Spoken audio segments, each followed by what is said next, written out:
я так думаю, что коли уж ты нам союзник, то делись колбасой и с православным воинством. А он мне: Нихферштейн, дескать, была колбаса, да вся вышла. Но я натурально ему по морде, причем так ввалил добро. Ну, типа, чтоб понимали, куда что. Ну, мы ж люди все православные, христиане. Верой должны и делиться, должны, как Библия завещала. Стой! Стой!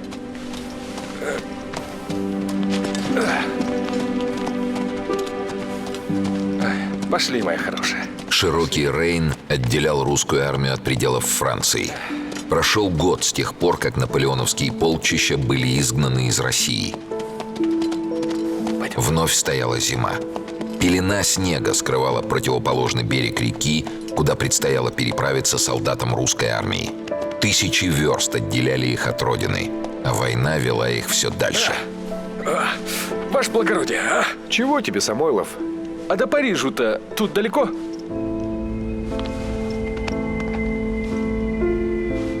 До Парижу? Ага.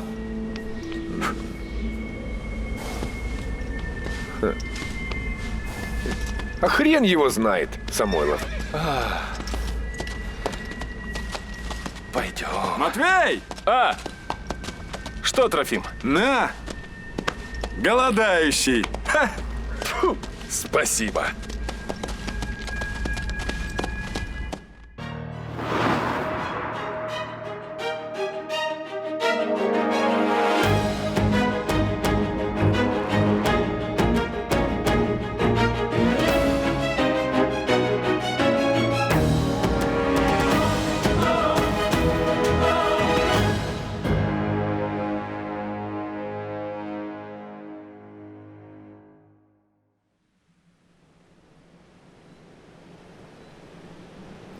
После поражения под Лейпцигом французский император Наполеон увел остатки своей армии во Францию. Вот уже 2 месяца стояли на Рейне русские войска Александра I и их союзники из Пруссии и Австрии. Командование объединенных сил никак не могло решиться двинуться вперед, чтобы поставить точку в этой бесконечной череде войн, которые уже 15 лет не давали покоя народам Европы. Из воспоминаний участника похода Михайловского-Данилевского. Русский император не хотел даже долго останавливаться на Рейне, а идти прямо в Париж зимою. Но союзники наши как будто оробели при виде границ Франции, вероятно, от неудачных покушений их в прежние войны. Разрешите? Виноват, ваше высокопревосходительство, тут союзники гостиниц передали. Ну так тарелки давай. Понял? Сделаем. По донесению каптенармуса Австрийского. Русский солдат в форме его величества казачьего полка отобрал у означенного каптенармуса полпуда колбасы. Ух, Самойлов? никак нет. Виноват. Презент. И бутыль рому. Рому? И нанес телесное оскорбление. Какого рому? Мне про ром ничего не известно.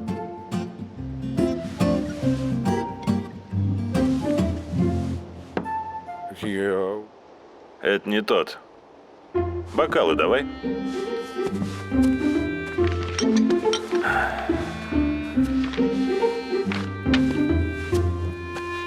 Вот.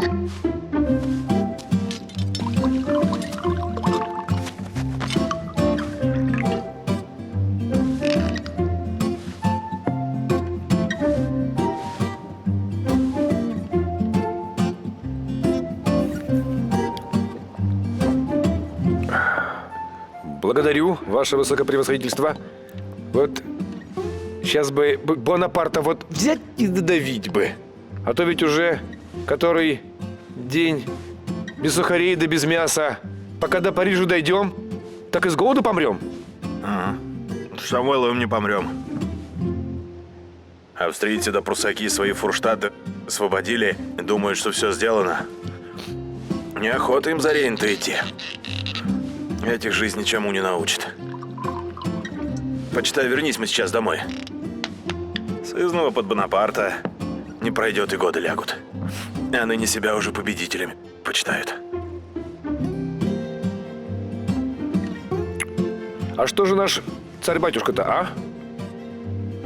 Не нашего это ума дело. Ты свое думай. Виноват. Разрешите идти? Ступай. Самойлова поблагодари. Да про ром спроси хорошенько. Через неделю Виноват. идем за Рейн. Я так думаю. Союзные войска их были утомлены, однако не это задерживало продвижение австрийцев и пруссаков. Рейн виделся им тем рубежом, с достижением которого их война должна была кончиться. Австрия не желала отречения Наполеона и стремилась лишь ослабить его могущество. Король Пруссии не хотел рисковать своей армией после изгнания французов из Германии. Только прусский генерал Блюхер говорил о Наполеоне: «Der Kerl muss runter» – «молодчик должен пасть». Но храбрый генерал влияния на политику не имел. Англия также достигла своих целей. Ее экономическое и политическое влияние было восстановлено, и тратить деньги дальше Британия не хотела. Английский представитель лорд Каслери настоятельно предлагал императору Александру заключить мир с Наполеоном. Александр, единственный из всех монархов, стремился к низложению Наполеона. Сожженная Москва требовала отмщения, но русский император понимал и другое. Мир с Наполеоном сегодня – это новая война с ним завтра. Наполеон в очередной раз собирал новую армию. Он лишился содействий подвластных ему государств, в казне не было средств, истощенная войнами Франция желала мира во что бы то ни стало. Народ с неохотой и даже сопротивлением давал новобранцев на пополнение армии. Александр I прекрасно понимал, что именно сейчас нужно нанести последний удар. Он настаивал, уговаривал, требовал, пуская в ход все свои дипломатические таланты, чтобы заставить союзников двинуться во Францию. Наконец, 1 января 1814 года, ровно через год после перехода через Неман, русские войска переправились через Рейн в районе Базеля, вступив на территорию Франции. Александр стоял у моста и, глядя на свои войска, вспоминал прошедший год, начавшийся для него в Литве и закончившийся на французской границе. Александр и его армия шли туда, куда звали не ими начатая война и долг перед собственной страной и народом.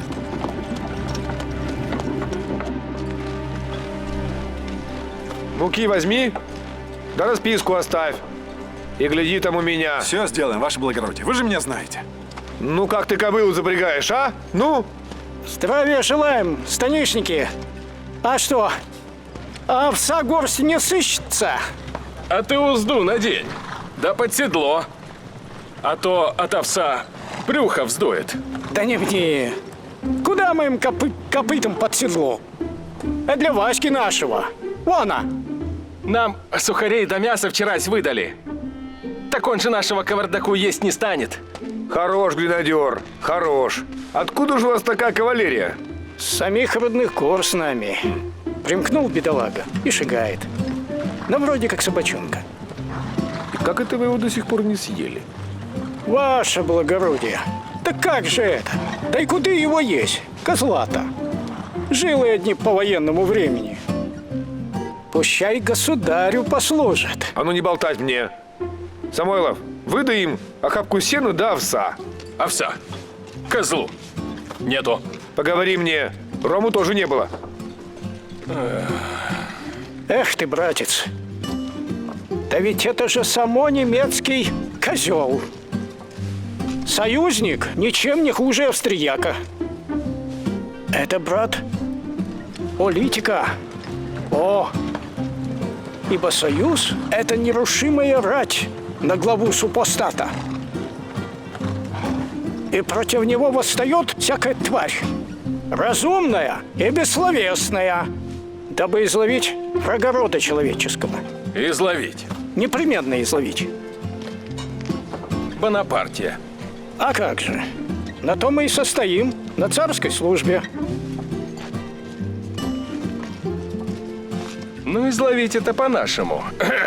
Особенно Бонапартия. Ладно, принесу твоему Ваське. Овса, жди. Ну что, Васька? Русской армии гвардии козел. Ждет своей порции овса. Подними и ты Бонапарта на рога. Давай. И морковку тебе.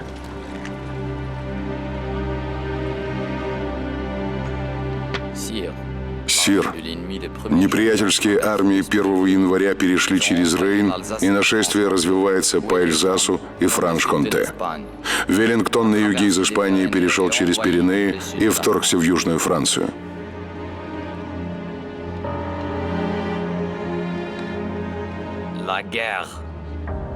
Война, и только война, должна была решить все.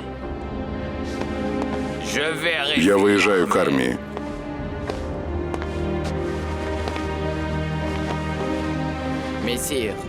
Но, сир, подготовка новобранцев не закончена. Набор продолжается.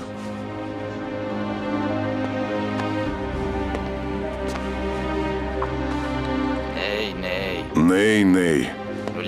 Мы еще побьем их.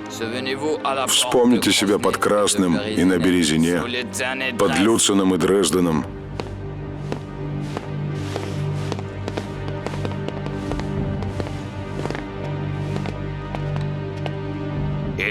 У них нет единства.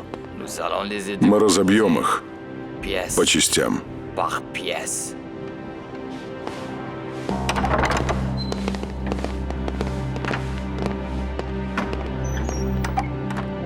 13 января император выехал из Парижа, оставив там жену и сына. Он уже никогда не увидит свою семью. Утром следующего дня он прибыл в Шалон, где народ все еще кричал «Виват императору!». Пока Наполеона спасали разногласия в стане союзников.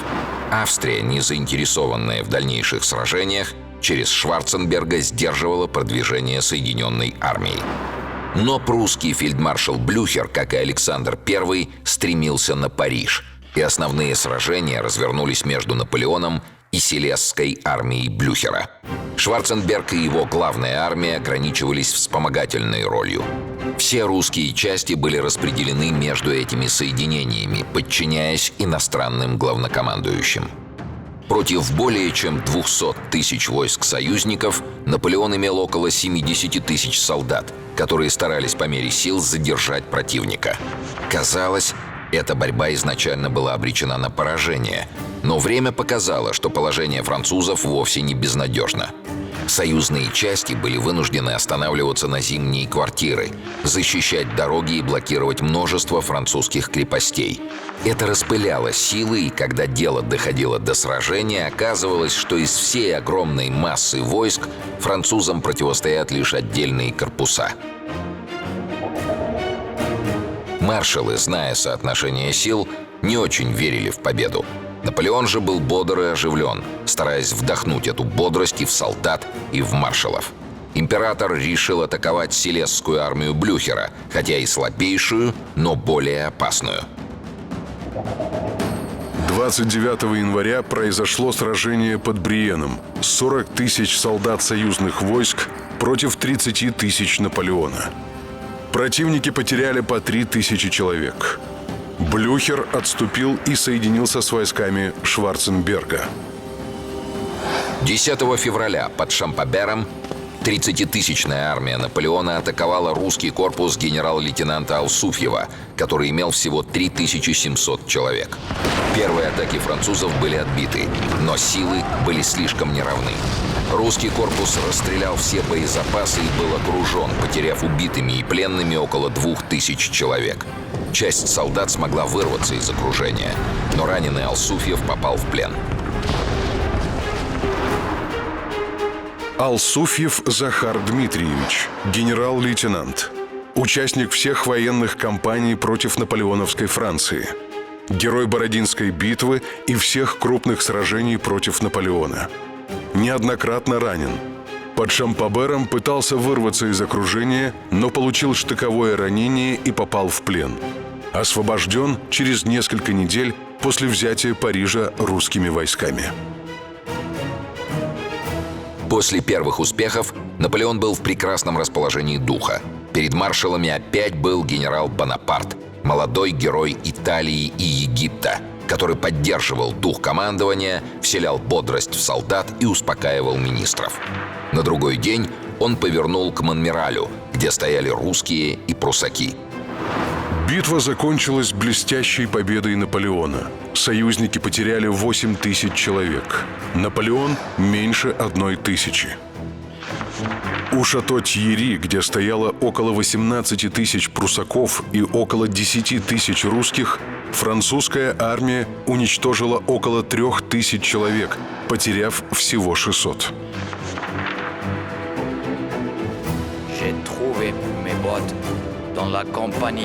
«Я нашел свои сапоги итальянской компании», — говорил Наполеон, вспоминая свои молниеносные победы 1796 года.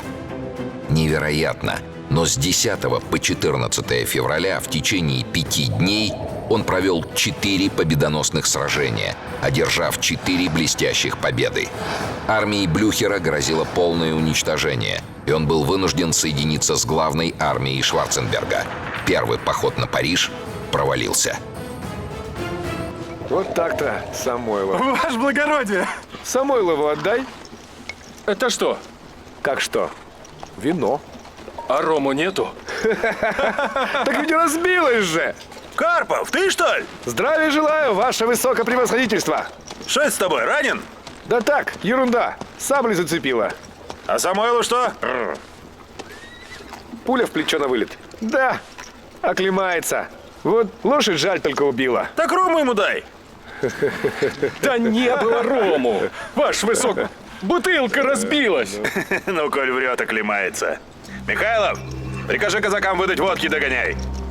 Ну что, даст бог, свидимся? Даст бог. После ряда тяжелых поражений и все меньше веря в успех, главная армия союзников вновь медленно двинулась к Парижу. Наполеон собирался атаковать на марше ее отдельные корпуса, но наученные горьким опытом союзники собрали все силы в кулак. Победить в сражении противника, настолько превосходящего его по силам, Наполеон не мог. И он выбрал иной путь – прорваться к своим северо-восточным крепостям, чьи гарнизоны должны были пополнить его войска. За Париж император не страшился. Он знал, что Шварценберг не решится идти на столицу, имея Наполеона у себя в тылу. Император просто уводил за собой от Парижа вражескую армию.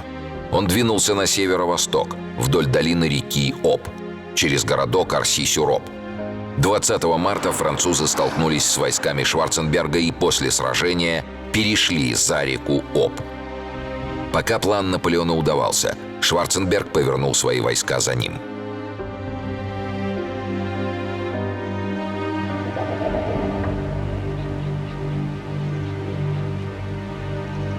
Здесь сведения от генерала Чернышова и вести из Берлина и Вены. Государь, не сражайтесь с ним. Наполеону только этого и нужно. Он уводит вас от Парижа на север. Наш совет – идти на Париж. Немедленно. На Париж, я говорил им, на Париж. Полагаю, еще не поздно. На юге герцог Веллингтон движется к Тулузе. Он не прочь присвоить себе звание покорителя Парижа. И еще. Наполеон вновь пытается договориться с Австрией. Император австрийский предпочитает видеть в Париже Наполеона, а не Александра. Шварценберг на Париж не пойдет. Ну что ж, посмотрим. Сейчас от его решения, русского императора, зависел исход этой нескончаемой войны. Войны, которая тянулась с тех пор, когда на русском престоле еще сидела его бабка, императрица Екатерина Великая. —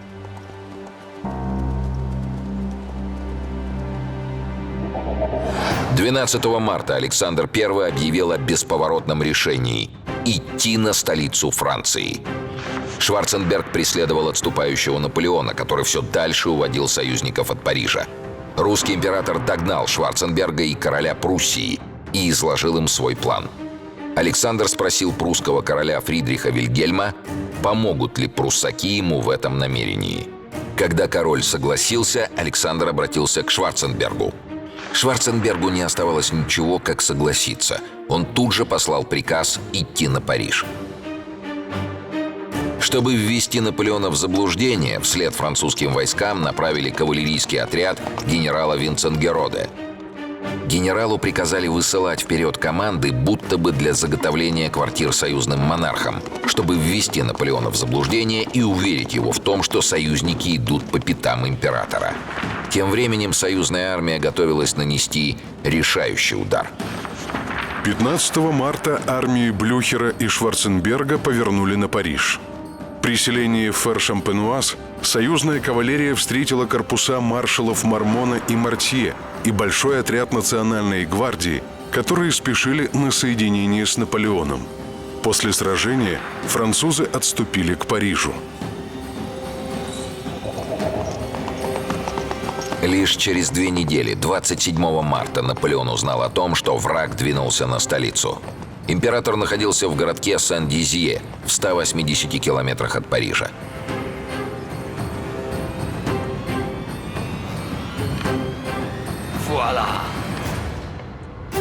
Вот никогда бы не поверил, что какой-нибудь генерал у союзников способен это сделать. Император бросился на спасение Парижа. Опережая армию, он через 2 дня прибыл во дворец Фонтенбло.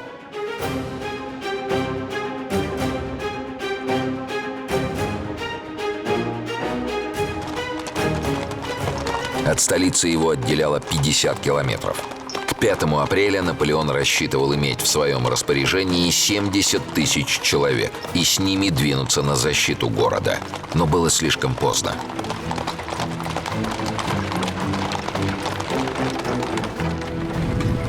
Союзные армии уже подошли вплотную к передовой линии обороны Парижа.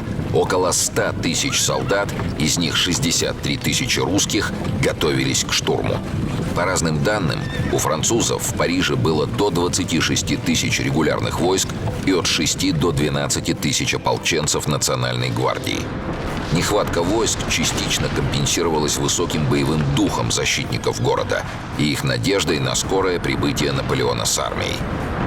Сам Наполеон вовсю вел переговоры о мире с австрийским императором. Шварценберг получал из Вены письма, которые предписывали ему уклоняться от активных боевых действий. Но 30 марта, в тот самый день, когда Наполеон прибыл в Фонтенбло, русские и прусские корпуса пошли на штурм столицы Франции. Прохоров! Выдвинуть 2 орудия против вон той башни! Стой! Это еще кто? Брат, гляди-ка, в белых перчатках, словно жених. Не то, что мои оборванцы. Откуда таким щеголем-то? Виноват, ваше высоко... Прапорщик Саблин, выпущен из кадетского корпуса. Только вчера прибыл в армию, к своей батарее. Тотчас приступил к делу. Вот что, прапорщик, видишь вон ту башню? Там твои юные товарищи по искусству на нас свои умения пробуют. Заставь-ка их замолчать. Докажи, что Саблин свое дело лучше знает. Слушаюсь! Батарея! К заряду! Юнец, ваше превосходительство.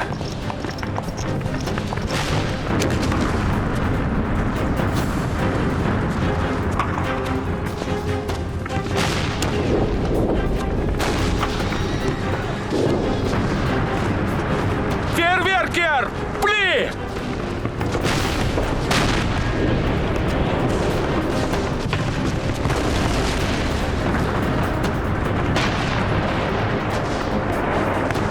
Ваше высоко... Вижу. Ай да Саблин, ай да молодец. Гляди, не испачкался совсем.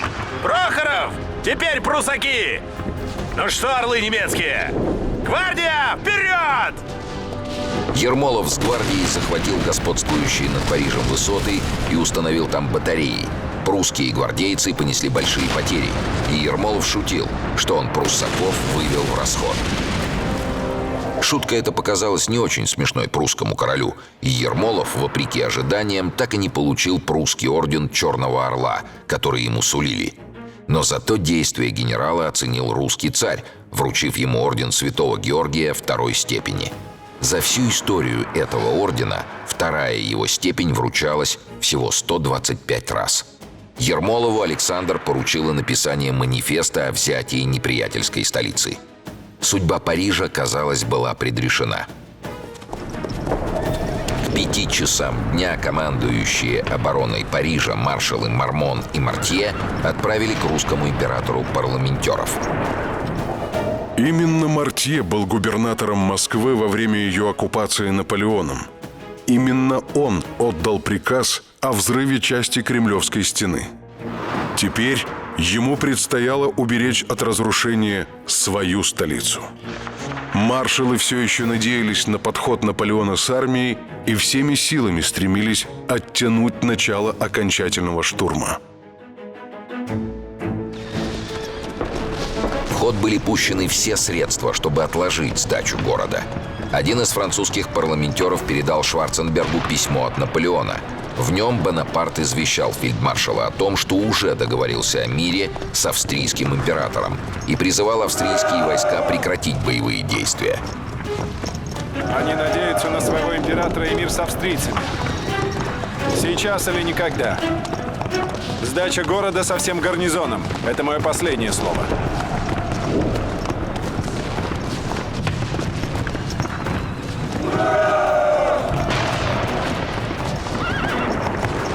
Когда французам сообщили условия сдачи, те заявили, что такая капитуляция невозможна, что солдаты не сложат оружие и будут сражаться за каждую улицу и каждый дом. В это время вдалеке стала слышна артиллерийская канонада. Русские войска графа Ланжерона штурмовали Монмартр.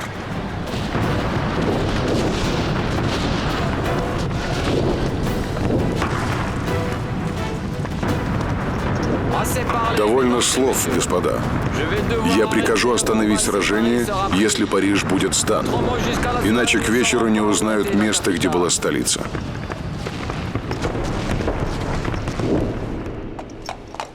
Ну что, Самойлов, вот ты и в Париже. Парламентеры возвратились в Париж. С ними отправился полковник Михаил Орлов, чтобы оговорить окончательные условия капитуляции.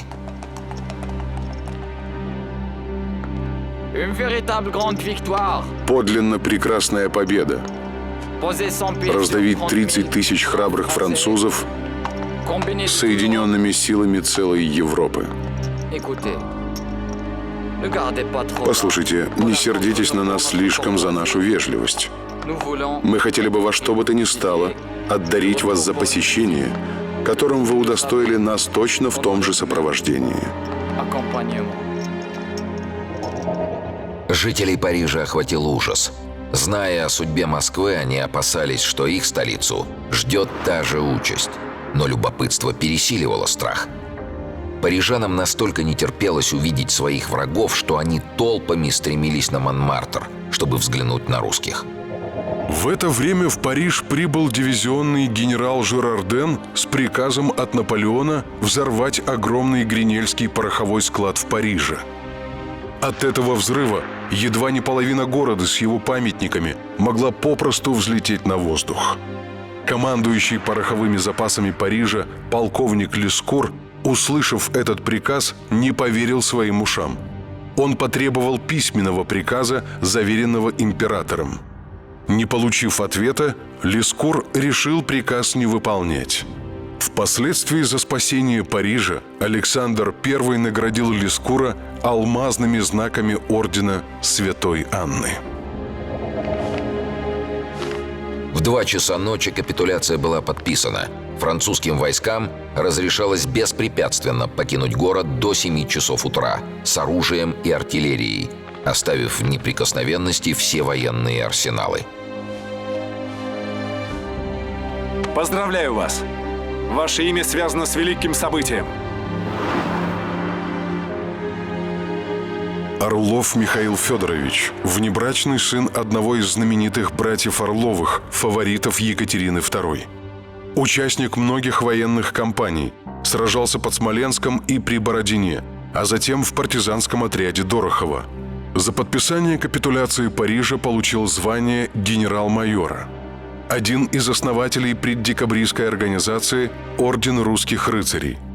После восстания декабристов был арестован, но вскоре выпущен по ходатайству старшего брата генерала от кавалерии Алексея Орлова. Сражение за Париж стало в кампании 1814 года одним из самых кровопролитных для союзников.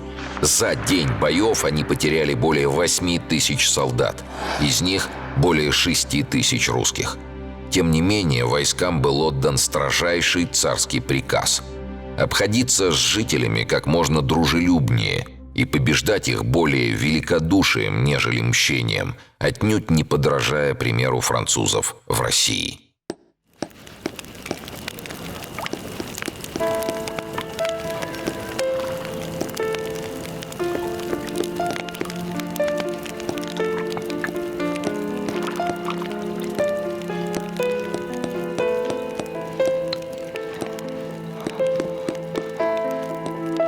Всю ночь армия готовилась к торжественному вступлению в столицу Франции.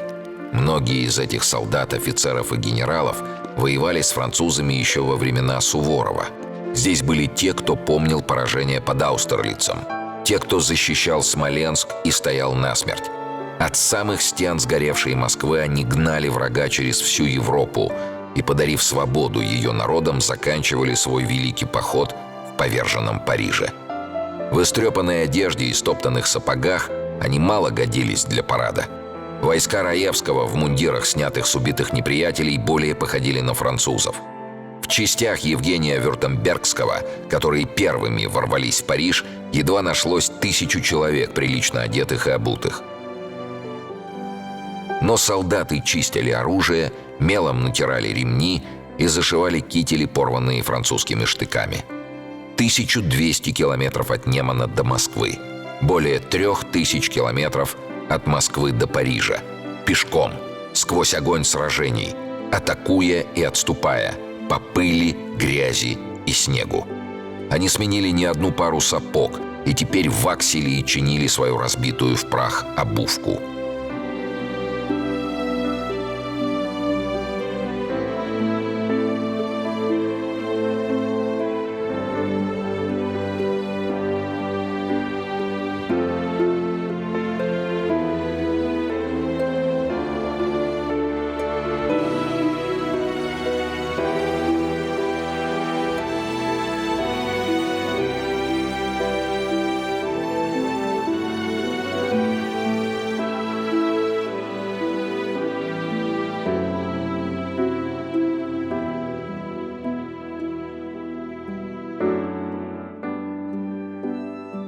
Еще трудно было поверить, что это та самая победа, о которой они мечтали столько лет. Русские солдаты готовились к параду, главному параду войны и всей их жизни.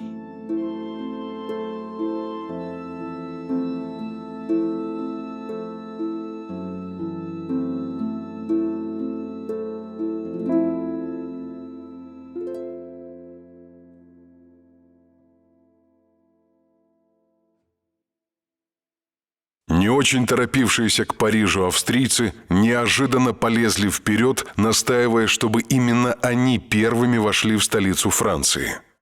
Но их, что называется, попросили посторониться. Порядок вступления был определен следующий.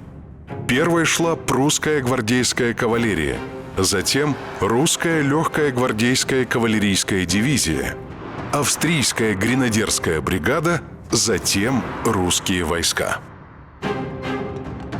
31 марта с барабанным боем, музыкой и распущенными знаменами через ворота Сен-Мартен гвардия входила в Париж. Во главе огромной свиты, свыше 1000 генералов и офицеров разных армий, в город въехали российский император Александр I и другие монархи. Столица от мала до велика была на улице. Событие небывалое. Последний раз вражеские войска вступали в Париж в 15 веке, когда англичане во время Столетней войны овладели городом.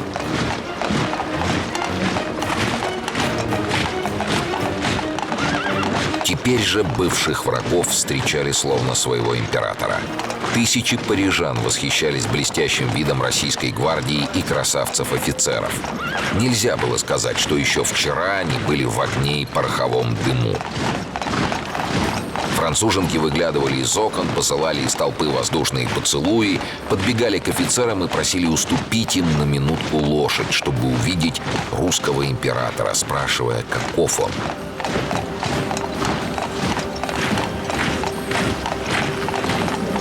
Они, видать, воображали увидеть в русских варваров, питающихся человеческим мясом, а в казаках бородатых циклопов. Ну что, Алексей Петрович, теперь скажут в Петербурге? Ведь право, когда-то величая Наполеона, они меня считали за простачка. Не знаю, государь, но слова, которые я удостоился услышать от вашего величества, впервые были сказаны монархом своему подданному. О чем думал русский император в ту минуту? Наверняка вспоминал и свое поражение под Аустерлицем, и смятение во время нашествия 12-го года. Тогда он дал слово, что не заговорит о мире, пока последний вражеский солдат не покинет его страну. Он сдержал обещание. Теперь во вражеской столице, сохраненной его усилиями от пожаров, разрушений и грабежа, царя встречала ликующая толпа вчерашних недругов.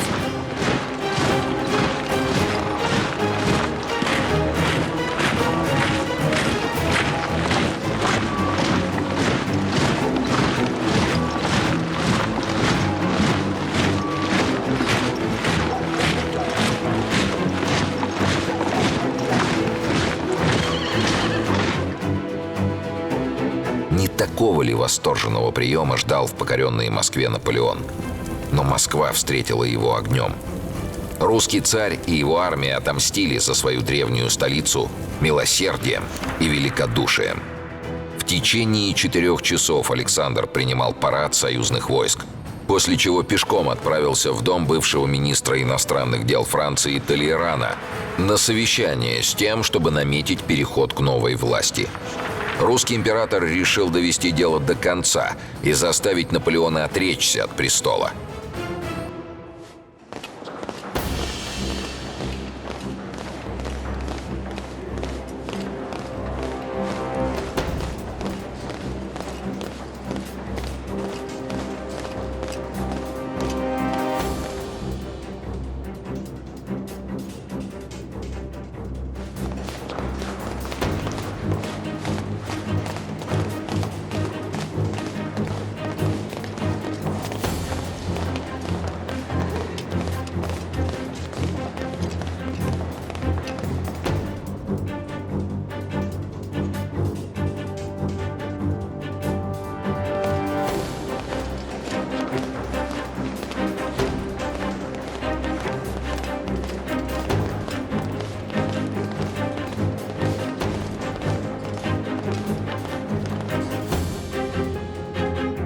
Наполеон оставался в Фонтенбло под Парижем. 4 апреля он подписал отречение в пользу сына. Но все еще верил, что сумеет отбить и Париж, и трон. Однако часть французской армии уже перешла на сторону союзников, что дало Александру повод ужесточить условия. 6 апреля к Наполеону пришли его генералы и маршалы.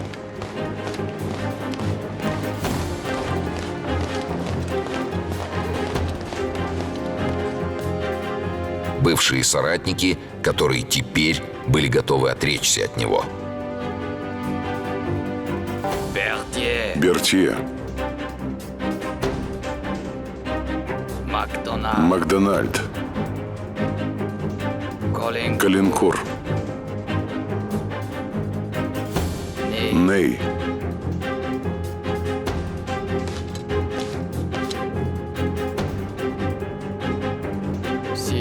Сир, они требуют полного отречения.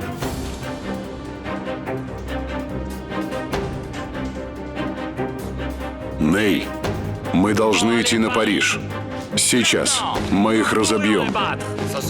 Трудно будет заставить солдат сражаться на развалинах Парижа. Сир, они требуют отречения.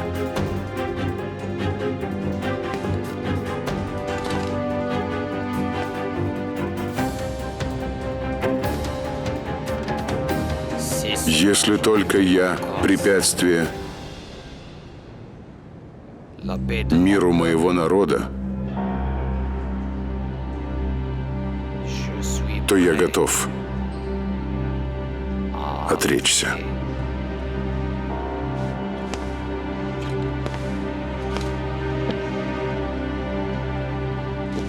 А может быть, пойдем на них?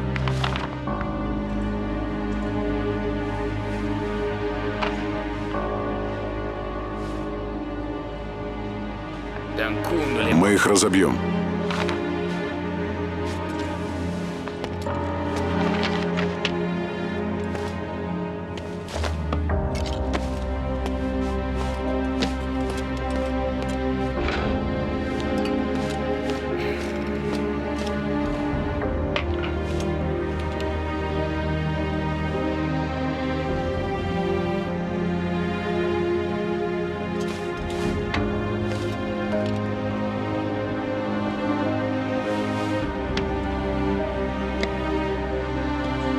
«6 апреля Наполеон подписал акт отречения от престола Франции за себя и своих наследников.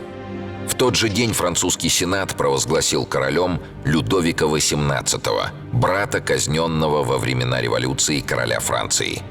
Согласно решению союзных монархов, Наполеон получал во владение остров Эльба в Средиземном море. Из всей армии он мог взять с собой на остров батальон гвардии.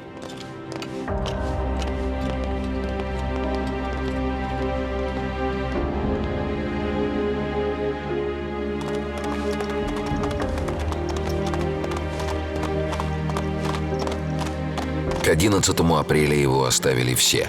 Из многочисленного окружения с императором остались лишь генерал Калинкур, врач и несколько слуг. Остальные бросились в Париж, начинать новую карьеру при новом дворе.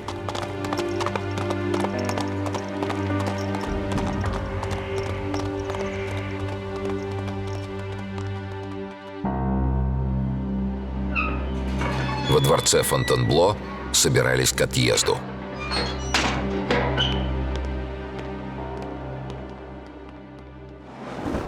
Сир! Сир! Сир!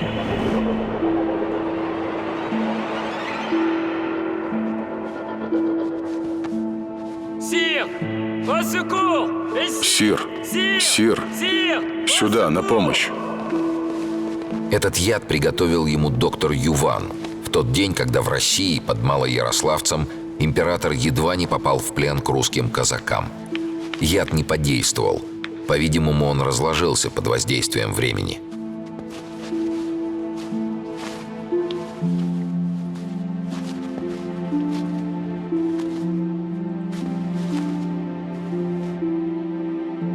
20 апреля сборы были закончены.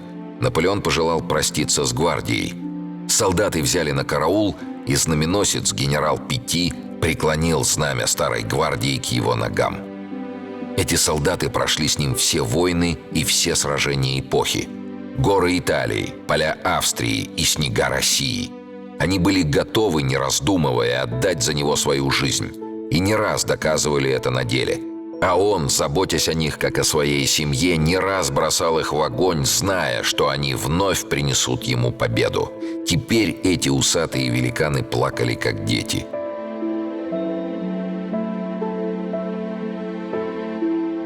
По подсчетам историков, число только французских граждан, погибших в наполеоновских походах и сражениях, составляет 471 тысячу убитых и 530 тысяч пропавших без вести.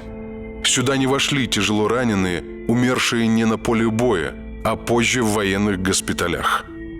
К этой цифре следует добавить иностранцев, погибших, сражаясь в рядах наполеоновских армий. По разным оценкам, их насчитывается от 2 до 4 миллионов человек.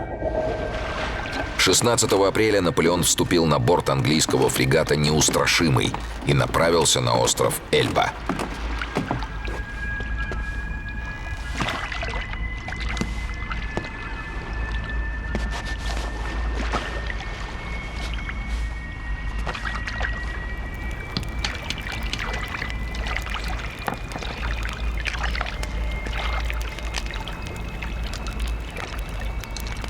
Грандиозная героическая эпопея всемирной истории закончилась. Он простился со своей гвардией. Вот так вот Самойлов англичане пишут про твоего императора. Простился. Ишь ты. Ваше благородие, а этот остров Эльба далече находится? Да не то чтобы. Ну вон как от Москвы до Самары. Так это ж рукой подать. Рукой-то оно рукой. Да вот только личность тебе это больше не понадобится. Можешь в реку ее бросить. Нам-то с тобой его выручать с острова как-то не с руки. Найдутся выручатели. Вот вы и государь, воля ваша. Ну вот не тем опричникам вы доверили супостата. Но англичане, выпустят они его на волю. Выпустят, али сбежит. Еще побегаем за ним. Еще побегаем за ним. Самойлов, дурья твоя башка. Ну, Васька, не съели козла-то, а? Здравия желаю, ваше благородие! Здорово, дьяк! О, а я как погляжу, да вы с козлом уже русской армии унтер-офицеры, а? Пожалован за заслуги перед государством. В кровавой баталии за взятие городу Парижу. А вот ты, дьяк, как думаешь, сбежит Бонапарт от англичан, али как, а? Само собой. Конечно, ваше благородие, что несомненно сбежит. Ему дьявол сам нечистый ворожит. На то и поставлено воинство крестьянское, чтобы народ православный от этой напасти боронить. И как сказано... Вот и я говорю, ей-богу, удерет. Удерет. А если не удерет, так скучно без него будет. Ничего, новый завсегда сыщется.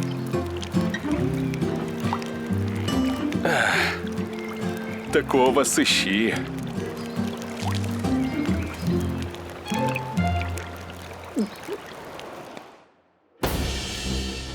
Весной 1811 года Наполеон в беседе с баварским генералом Вреде заявил, что через 3 года будет господином мира.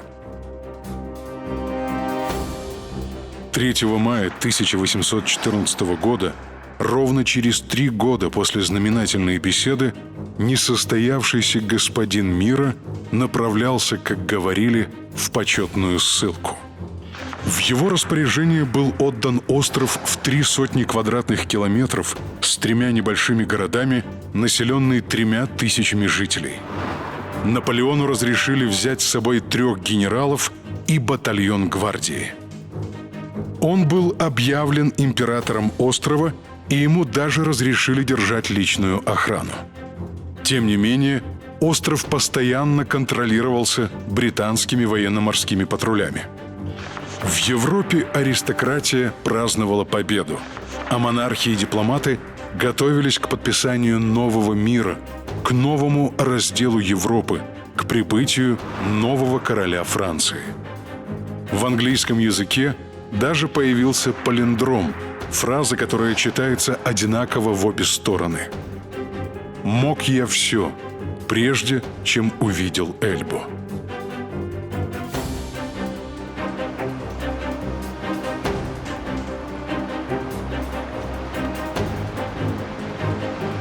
Самый известный пленник в истории приближался к острову Эльба. Император без империи, полководец без армии. Но не пройдет и года, и мир вновь содрогнется, вспомнив имя Наполеона Бонапарта.